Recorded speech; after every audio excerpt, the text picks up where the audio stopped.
Please note, we would like to make it very clear, we are totally against the form of discipline described in the articles and accounts being used on minors and non-consenting adults. Although some of these accounts are fictional, and others may be an exaggerated reality, none of them are too far from the truth of what really happened back in those days. School's use of corporal punishment. I attended a private school and grammar school in Cornwall during the 1960s. Both schools were known as caning schools because of the extensive use of corporal punishment, especially my private school. Caning was administered by the headmaster in his study, and trousers had to be taken down before bending over and touching toes. Since the number of strokes could be varied, I received 1 to 2 strokes of the cane for fairly minor offences up to 6 to 8 strokes for serious misbehaviour. Being sent to the headmaster invariably resulted in the cane and a return to class, red-faced, in tears, and dishevelled to face the ridicule of one's classmates. On average, I was caned about 2 to 3 times a term, and there were 3 terms in a school year. I would love to hear from anyone who had a similar experience at school. The private school was mixed, and girls were also caned but much less often. The grammar school was boys only, but the girls' grammar school next door did administer the cane, but again a lot less frequently than in the boys' school. If you attended a private school, I can only presume that your parents approved of corporal punishment. Did they ever spank you at home? I went to a boys' state grammar school. A lot of teachers there used a plimsoll in the classroom. It hurt, but at least it was across the trousers. The headmaster and deputy's head gave canings for more serious misbehaviour. There was an adjoining girls' grammar school next to my school, but I never knew of any girls being caned or slippered there. Were the girls in either of your schools caned across their bottoms, or was it across hands for them? My parents thoroughly approved of corporal punishment, and yes, it was practiced at home. During my admission interview, the head told my father I would be caned if I misbehaved, and he said that's why they had selected the school. I was slippered at the grammar school and caned by the head or his deputy for more serious offences. Most offences seemed to be serious. I know for a fact the girls at the grammar school next door were caned across the bottom. Caning on hands was considered likely to cause injury. I went to a state school, and the cane was still in use by the headmaster across the palm of the hand and across the bottom. I received both. Once across the hands, and twice across the seat of my trousers. My mother certainly approved of spanking at home. I just accepted that if I misbehaved I'd be punished. I didn't live in terror of it. It certainly hurt, and I remember my bottom sometimes still being a bit sore the next morning.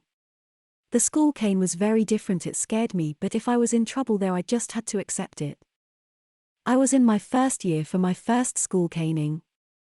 3 of us had been caught play fighting on the stairs. After a lecture about the dangers of such games, the headmaster produced a cane. He just said to one boy, "You know what to do." Obviously not his first school caning, he bent over the end of the headmaster's desk. I watched as he took 3 hard strokes. Then it was my turn. The head just said, "Now you." I just did as the other lad had done.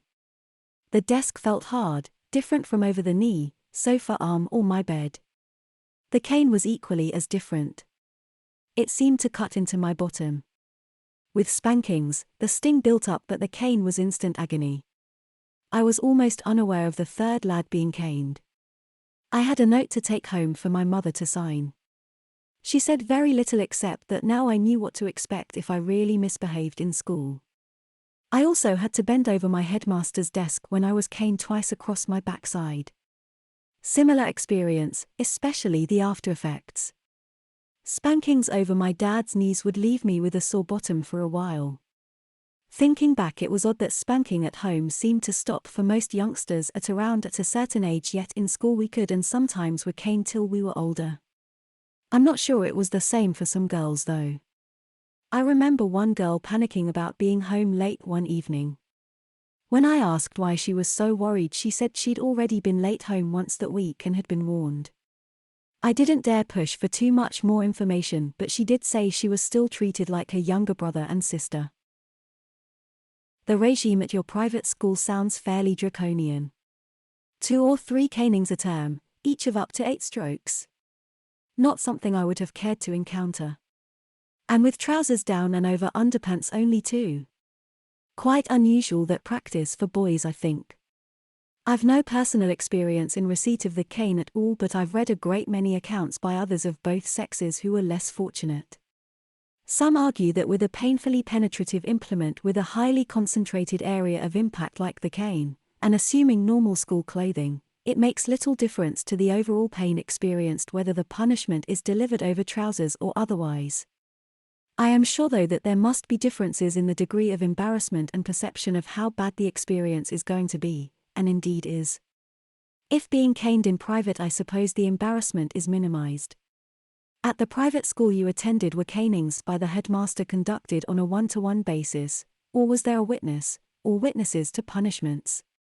As you say, the school was co-ed, possibly there was the female staff. If so, and if witnesses were involved, were they ever female? Were groups, for instance, those involved in the same offense, caned together? Were any adjustments ever made to underpants prior to the cane being administered, pulling up, pulling tight or similar? Was the degree of severity adjusted solely via the number of strokes, or did the headmaster ever cane on the bear in cases of considerable misbehavior? Was the cane ever delivered publicly, in assembly for instance, for gross misconduct, and if so, was any disrobing enforced then? I knew almost nothing of girls receiving CP when I was at school, 1953 to 1966. The infant section of my primary school, both boys and girls had the same, slaps across the backs of their legs, generally one firm slap. In the junior section only boys received CP, and only very occasionally. Back then many youngsters were spanked at home, myself included. Mum would put me across her knee and slap my bottom, what she called a tanning or a good hiding.